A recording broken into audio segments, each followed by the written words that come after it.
డబ్బు, అనారోగ్యం, ఉద్యోగం, వ్యాపారం అప్పులతో బాధపడుతున్నారా? మీకోసమే మేనిఫెస్టింగ్ మిరాకిల్స్ 11 days ప్రోగ్రామ్.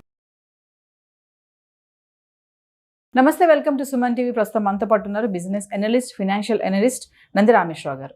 నమస్తే sir. Sir, H1B visa Donald Trump మరి ఎన్నిక అయ్యాక చాలా మార్పులు వచ్చాయి, చాలా వీడియోలు చేసాం మనము. ఒక్కసారి మళ్ళీ H1B వీసా గురించి, ఈ లాటరీ స్టాంపింగ్ అంటారు. ఏం సార్ అసలు లాటరీ స్టాంపింగ్ అంటే ఏంటి అసలు? మీరు నాకు తెలిసి ట్రంప్ని వాళ్ళ ఆవిడ కూడా అంతసార్లు తలుచుకొని ఉండదు, వాళ్ళ కూతురు కూడా అంత తెలియదు. మీరు మాత్రం ప్రతి ఎపిసోడ్లో తలుచుకుంటారు, ఎందుకంటే ఆయన అంత క్రియేట్ చేసాడు wonders.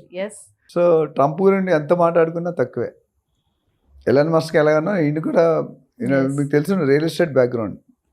Trump he was realtor, డబ్బు అక్కడి నుండే సంపాదించాడు. Barack Obama is realtor, Warren Buffett is realtor. పెద్ద పెద్ద వాళ్ళందరూ మీరు బిలియనర్ అంటే వాడికి డైరెక్ట్గా కానీ వాళ్ళకి ఇండైరెక్ట్గా కానీ రియల్ ఎస్టేట్తో కనెక్షన్ ఉంటుంది. సాఫ్ట్వేర్ కంపెనీలు ఎండీలు రియల్ ఎస్టేట్లో పెడతారు, ఫార్మా కంపెనీలు పెడుతున్నారు, బయటకు కనిపించరు, పేర్లు వేరేగా ఉంటాయి కానీ అంటే అంత పొటెన్షియల్ ఉంది. సో ఇక్కడ వచ్చే H1B ఏంటంటే మొదటి నుంచి చెప్పుకొచ్చాం, ట్రంప్ అనేవాళ్ళు ఇండియానే కాదు మిగతా అన్ని దేశాల్లో కూడా ఒక స్ట్రాటజీ పెట్టుకున్నాడు. I have to develop my country. Modi గారు ఏమంటారు, make in India, digital India అంటారు. అంటే ఇండియాలోనే బయట ఎక్స్పోర్ట్ తెచ్చుకుంటే చాలా కాస్ట్, బయట నుంచి తెచ్చుకుంటే చాలా కాస్ట్ ఉంటాయి. ఇక్కడ 10 రూపాయలు, అక్కడ 100 రూపాయలు ఉంటుంది. సో ట్రంప్ ఏం చేస్తున్నారంటే he wants to have less luggage and more comfort. ఇప్పుడు మోర్ లగేజ్ లెస్ కంఫర్ట్ అంటే అర్థం ఏంటి?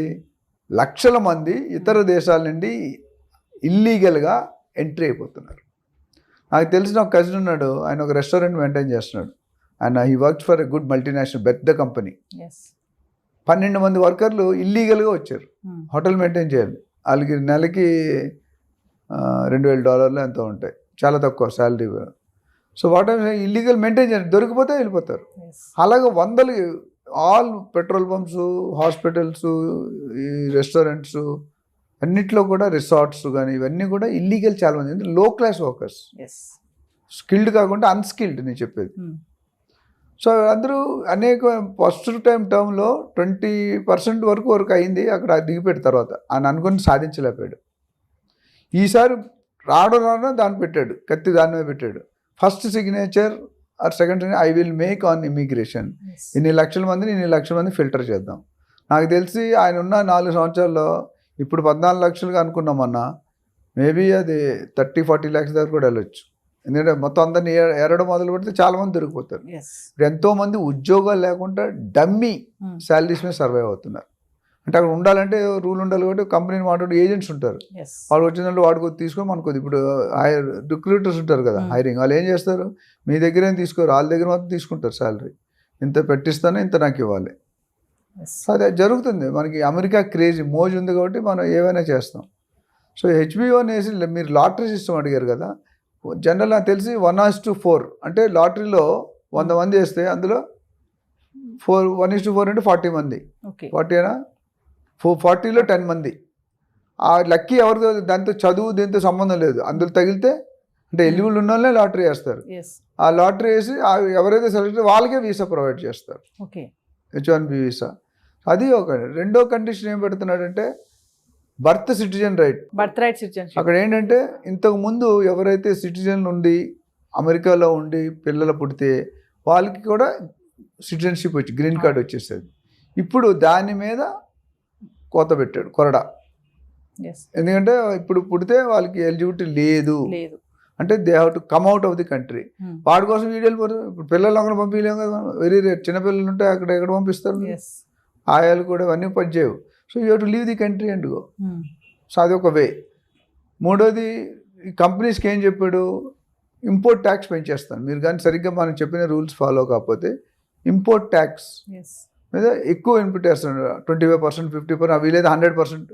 అంటే ఇష్టం లేదు, మనకి ఇష్టం లేనప్పుడు ఆయన ఎల్లగొట్టాలి. ఎల్లగొట్టాలి ఇబ్బంది పడితే వెళ్ళిపోతాడు.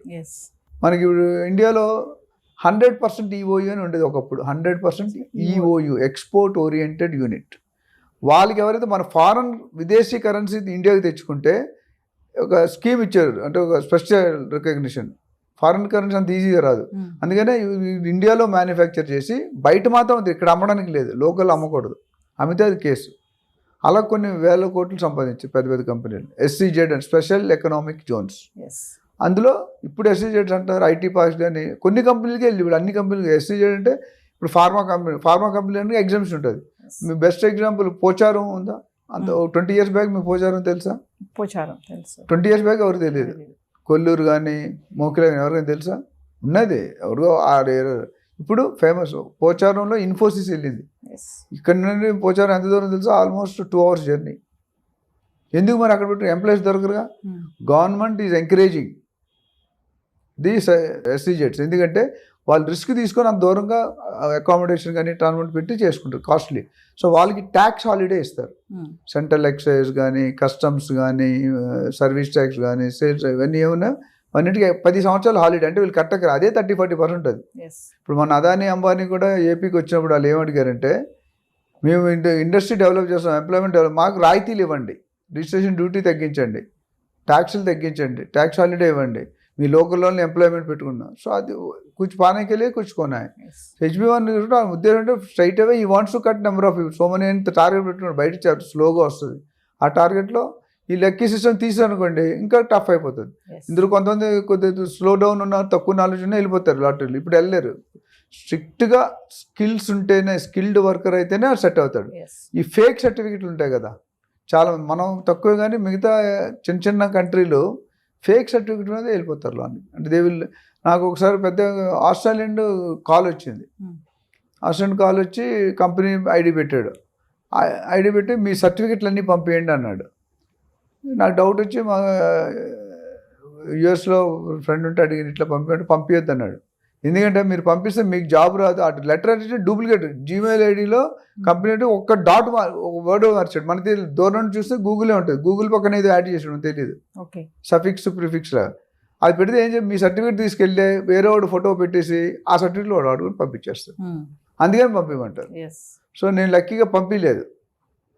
ఆస్ట్రేలియా ఎట్లా అంటే జాబ్ వచ్చేటప్పుడు మొత్తం అపాయింట్మెంట్ అసలు మనకు చూడలేదు, మాట్లాడలేదు. పుట్టి బయోడేటా మీద ఎట్లా ఇస్తాడు అపాయింట్మెంట్? ఇస్తారా? ఒక యాంకర్ పోస్ట్, అసిస్టెంట్ పోస్ట్కి ఇవ్వం మనం. అలాంటి డైరెక్ట్ ఇన్ని ఆస్ట్రేలియన్ డాలర్స్ అని ఇచ్చి నాకు అక్కడ డౌట్ వచ్చింది. అంత కంపెనీ కన్నా మంచిగా ఇచ్చాడు లెటర్. మేము ఎంబసీకి మాట్లాడాం, అవి ఫేక్ అని తెలిసింది. సో వాట్ ఐ సే, వీసాలు అనేది చాలా పెద్ద ప్రాసెస్. ఇంకా EB1, EB2 అది ఉన్నాయి. అట్లనే చాలామంది స్టెమ్లో science, technology, maths, computer science చెప్పాం కదా, దాని మీద 2 సంవత్సరాలు బతికేస్తున్నారు ఎక్కువ ఎడిషనల్గా. ఫస్ట్ చదువు అయిపోయిన తర్వాత 6 నెలల వరకు ఇస్తారు. ఇప్పుడు స్టెమ్ అనేది 2 సంవత్సరాలు ఎక్కువ. సో అందరూ అనేక మెథడ్స్లో, అనేక పద్ధతుల్లో సెటిల్ అయిపోతున్నారు. వాళ్ళందరినీ టికెట్ లేని ప్రయాణం ఇక్కడ చెక్ చేసి ఐడెంటిఫై చేసి బ్యాక్ పంపించేస్తారు. So coming to IT sector ఎలా ఉండబోతుంది అంటారు? IT సెక్టర్ ప్రస్తుతం ఉన్న పరిస్థితులు అయితే కొద్ది ఇంపాక్ట్ అనేది కనిపిస్తుంది GDP మీద. ఎందుకంటే ఇప్పుడు తీసేసే వాళ్ళందరూ IT వాళ్ళే, మిగతా డివైడర్ తక్కువ ఉన్నాయి. ఎందుకంటే అమెరికాలో సిటిజన్షిప్ ఎందుకు తీసాడు? వాళ్ళకి అన్నీ ఫ్రీ ఉంటాయి. మళ్ళా ఇండియా ఒకటే కంట్రీ, UK కానీ, నెదర్లాండ్ కానీ, అమెరికా కానీ, కెనడా అన్నీ కూడా పిల్లలకి అన్నీ ఫ్రీ ఉంటాయి. చదువు, డ్రెస్సింగ్, ట్రాన్స్పోర్ట్, చాలా వరకు ఎగ్జామ్స్ ఉన్నాయి. ఆ బడ్డని కొన్ని వేల కోట్లు అవుతుంది, వేల డాలర్స్, కోట్ల డాలర్స్.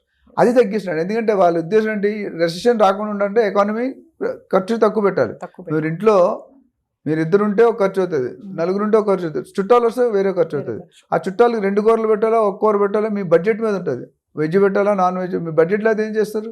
ఉన్నదంటూ సర్దుకోవాలి. లావు అయితే మజ్జిగ పాల్చిన అవుతుంది. ఇక్కడ ఏమైందంటే ఎవరైతే ఈ పిల్లలు, ఎందుకంటే దాని మీద కొంత రెవెన్యూ వస్తుంది గవర్నమెంట్కి, తగ్గుతుంది, ఆ ఖర్చే బెటరు. లేకపోతే ఇప్పుడు 1,00,000 మంది పిల్లలు పుట్టారు అనుకోండి, ఆ 1,00,000 మంది క్యాండిడేట్కి ఇన్ని వేలనే అవుతాయి, అవంతా ఫ్రీ ఇవ్వాలి కదా, అదే కట్పెట్టాడు. సో అలాగా ఇంకా 10-15 స్టెప్స్ ఉన్నాయి ఫ్యూచర్లో. అవి వచ్చినట్టు డిస్కస్ చేద్దాం, ఇప్పుడు టూ ఎర్లీ. బట్ డెఫినెట్గా సాఫ్ట్వేర్ మీద ఇంపాక్ట్ పడుతుంది. సాఫ్ట్వేర్ హ్యాస్ టు లుక్ అయితే జాబ్స్ ఇన్ ఇండియాలో కూడా అదే పరిస్థితి ఉంది. They look for entrepreneurs. Best ఏంటంటే బికమింగ్ ఎన్ ఎంటర్ప్రెనర్, ఇండివిజువల్గా ఎంటర్ప్రెనర్ అయ్యి ఎక్కడ నిష్ మార్కెట్ ఉంది, ఎక్కడ గ్యాప్ ఉంది చూసుకొని, మన కన్సల్టెన్సీలో అది కూడా చెప్తాం, ఏ బిజినెస్ స్టార్ట్ చేసుకోవాలి, ఎంత బడ్జెట్ కావాలి. ఇప్పుడు ఇందాక మనం అంతకుముందు ఎపిసోడ్లో క్లౌడ్ కిచెన్ మాట్లాడుకున్నాం. అంటే there are so many business. Poultry farm ఉంది, ఆయిల్ ఉంది, గ్రౌండ్ నట్ ఆయిల్, ఇవన్నీ నువ్వుల నూనె. సో తక్కువ ఖర్చుతో ఎక్కువ లాభం రావాల్సింది. సో ఎవరికైనా దీని మీద ఇంట్రెస్ట్ ఉంటే they can call us. We'll definitely help them. Thank you, sir. Thank you.